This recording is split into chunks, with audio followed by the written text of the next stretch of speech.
बीते कुछ दिनों में हुई घटनाओं के बाद आप सभी को यह विश्वास हो जाना चाहिए कि आपकी जान कीड़े मकोड़ों से कम नहीं है। इन नेताओं के लिए दो ऐसी घटनाएं हुई जहां पर कोरे तौर पर पता चल रहा है कि प्रशासन की वजह से युवकों की मौत हो गई। ये वो युवक हैं जो ईमानदारी से अपना घर चला रहे थे, ये वो युवक हैं जो अपने घर के कमाऊ पूत थे, ये वो युवक हैं जो ईमानदारी से भारत के टैक्स में अपना योगदान दे रहे थे, लेकिन इनकी जान की कोई औकात नहीं है इन नेताओं के सामने, भारत के अधिकारियों के सामने। ऐसी एक घटना हुई है दिल्ली में, दिल्ली के जनकपुरी में। कमल नाम का शख्स अपनी बाइक समेत एक बड़े गड्ढे में जाके गिर जाता है, वहीं पड़े पड़े उसकी मौत हो जाती है। कोई सुध लेने वाला नहीं होता, पूरा परिवार ढूंढता रह जाता है, पुलिस एफआईआर दर्ज नहीं करती और आखिर में पता चलता है कि वो लड़का मारा जा चुका है। क्या है ये पूरी कहानी, इसी वीडियो में चर्चा करेंगे। नमस्कार, मेरा नाम धारण है, आप नेशनल दस्तक देख रहे हैं। नोएडा के युवराज के बाद दिल्ली में एक और मामला सिमिलर सामने आया है, जहां पर एक जलबोर्ड के खुदे हुए गड्ढे में कमल नाम के लड़के की बाइक जा गिरती है और उसकी मौत हो जाती है उस गड्ढे में गिरते ही।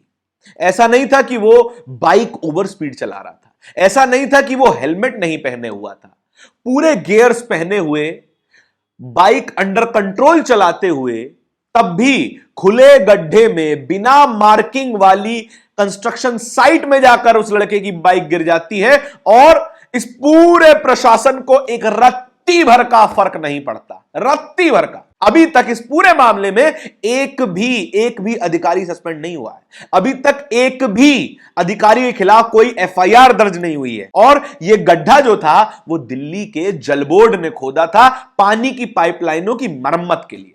गड्ढा खोदा गया तो उसकी प्रॉपर डिमार्केशन होनी चाहिए, कोई रिफ्लेक्टर लगा होना चाहिए, कोई बैरिकेड लगा होना चाहिए, लेकिन नहीं, ऐसा कुछ भी नहीं था। रात के अंधेरे में करीबन 11:30 बजे कमल की बाइक इस गड्ढे में जा गिरती है, उसकी मौत हो जाती है। और इस घटना से, इस हादसे से, या फिर हम कहें इस हत्या से, यह हत्या से कम नहीं है, नेग्लिजेंस से हुई हत्या है ये, तो फिर इसे हत्या क्यों ना कहा जाए। इस हत्या से पहले कमल की बात अपने परिवार वालों से होती है करीबन 11 बजे। 11 बजे कमल फोन पर कहता है कि मैं 15 मिनट में घर पर पहुंच रहा हूं। परिवार आधा घंटे इंतजार करता है, 11:30 बज जाते हैं और तब भी कमल घर नहीं पहुंचता। परिवार पुलिस स्टेशन पहुंचता है, पुलिस स्टेशन में कह दिया जाता है कि हम आपकी एफआईआर नहीं लिखेंगे, एफआईआर 24 घंटों बाद लिखी जाएगी। परिवार लगातार फोन कर रहा होता है, फोन बजता है, रिंग जाती है, लेकिन उठाता कौन? कमल तो इस वक्त दुनिया में था ही नहीं। परिवार रिक्वेस्ट करता है पुलिस से कि फोन ऑन है, आप इसकी लोकेशन ट्रेस करके हमें बता दीजिए ताकि हम अपने बच्चे को ढूंढ सकें। पुलिस लोकेशन तो बताती है, लोकेशन व्हाट्सएप पे भेजती भी है, लेकिन भेजते ही डिलीट कर दी जाती है। शायद पुलिस को तब तक पता चल चुका था कि कमल किस स्थिति में, और इस खबर को छुपाने की भरसक प्रयास किया जाता है पुलिस के द्वारा, लेकिन परिवारजन ढूंढ लेते हैं, पुलिस ढूंढ लेती है शव कहां पड़ा था, और देखा जाता है तो वो एक विभत्स स्थिति थी। वो ऐसी तस्वीर थी कि हम YouTube प्लेटफॉर्म पर वो तस्वीर दिखा भी नहीं सकते। वो केवल हम मोटरसाइकिल की तस्वीर आपको दिखा रहे हैं, इसके ठीक बगल में कमल की लाश पड़ी थी, लेकिन हम इतने इमोशनलेस हो गए थे कि हमें ये कोई बड़ी घटना नहीं लगी। युवराज की मौत इसी तरीके के सर्कमस्टेंसेस में कुछ ही दिनों पहले हो चुकी थी, जहां पर बड़े तालाब में, बड़े खुदे हुए तालाब में उसकी गाड़ी जा गिरी, पुलिस प्रशासन बचा नहीं पाया। वहां पर भी कोई डिमार्केशन नहीं था, वहां पर भी कोई रिफ्लेक्टर नहीं था, कोई बैरिकेड नहीं था। यहां पर भी कोई डिमार्केशन नहीं, कोई रिफ्लेक्टर नहीं, कोई बैरिकेड नहीं। प्रशासन अपनी गलतियों से नहीं सीख रहा है, उसका एग्जाम्पल है कमल की मौत। क्या किसी भी अधिकारी को इसमें सजा होगी, इसमें एफआईआर दर्ज की जाएगी? बिल्कुल नहीं होने वाली। युवराज के मामले में भी ऐसा नहीं हुआ, तो हमें कोई उम्मीद नहीं है कि कमल को न्याय मिल जाएगा। और यह घटना हुई कहां है, यह बात जानकर आप शॉक हो जाएंगे। ये घटना हुई है दिल्ली के मंत्री आशीष सूद के घर के बाहर। मंत्री जी के घर के बाहर गड्ढा खुदा हुआ है। मंत्री जी के घर के बाहर भी डिमार्केशन ना होना कितनी शर्मनाक बात है ये। लेकिन इन अधिकारियों को, इन नेताओं को जरा शर्म नहीं आती, क्योंकि ये अपनी शर्म बेचकर खा चुके हैं। एक और बेशर्म व्यक्ति का चेहरा भी हम आपको दिखाना चाहते हैं। ये दिल्ली से एमपी, नॉर्थ ईस्ट दिल्ली से एमपी हैं मनोज तिवारी। मनोज तिवारी ने समाचार एजेंसी आईएएनएस से बात करते हुए इतनी बेशर्म बात कही है कि इंसानियत शर्मसार हो जाए। उन्होंने क्या कहा ये देखिएगा।